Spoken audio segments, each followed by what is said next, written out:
Fala pessoal, aqui o professor Júlio Rodrigues, professor de Sociologia, trazendo para vocês mais uma perspectiva de pensamento voltado para essa construção das ideias sociológicas. O que é importante aqui para a gente entender, seja para a questão do Enem, seja para a questão dos vestibulares, seja para o próprio ensino médio, tá? Os nossos conceitos hoje vão trabalhar com o quê?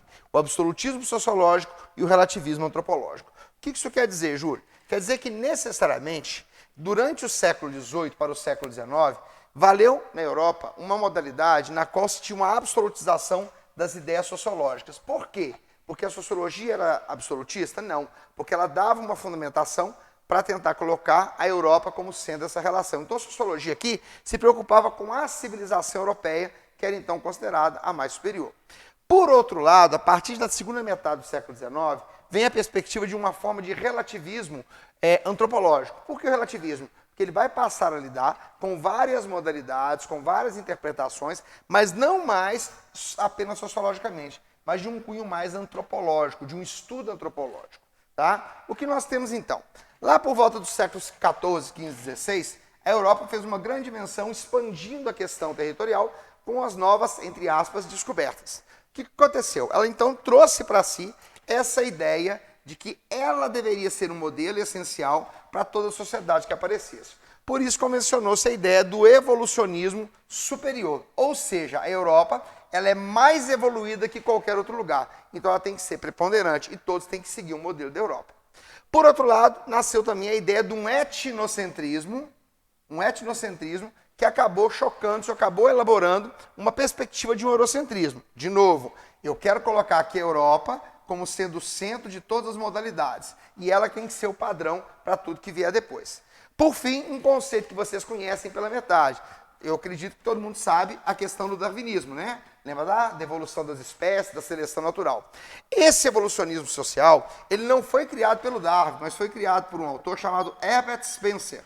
Por que ele elaborou essa modalidade? Porque ele queria dizer que do mesmo jeito que há a seleção natural, né, na questão do Darwin, haveria também na questão das próprias sociedades. Então, sociedades superiores arrasariam e consumiriam com as sociedades tribais. Né? De novo, olha a Europa aí, tomando conta de tudo quanto é lugar.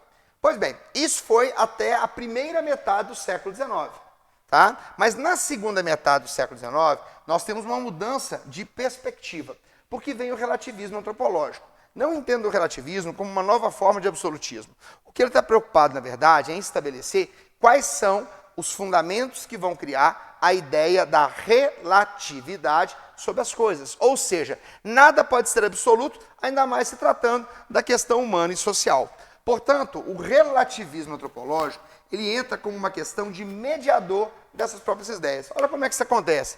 Não estou falando mais de evolucionismo, estou falando de um estudo antropológico, ou seja, um estudo do ser humano. Qual ser humano?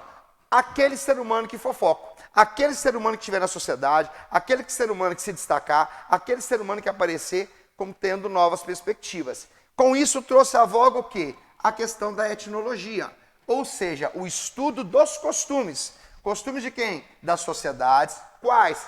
Todas elas. Então, eu não estou preocupado agora só em mostrar que a Europa é superior a todo mundo. Eu estou preocupado em mostrar que a Europa está a um passo de construção mais efetivo, mas que nada impede que aquelas sociedades possam alcançar. Prova disso é que nós não vamos falar de darwinismo social, mas vamos falar de arqueologia, que é o quê? O estudo das civilizações antigas. Então, percebam, senhoras e senhores, quando eu falo do absolutismo sociológico, eu falo de uma questão fechada.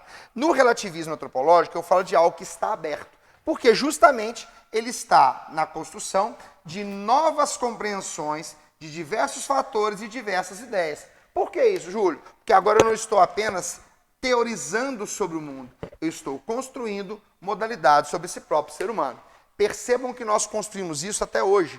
Quando chegamos a um lugar novo, nós tentamos observar e usamos como parâmetro aquilo que já nos é comum, aquilo que já nos é cotidiano. Infelizmente, muitas vezes, colocando aquilo que vivemos como sendo infinitamente superior àquilo que os outros vivem.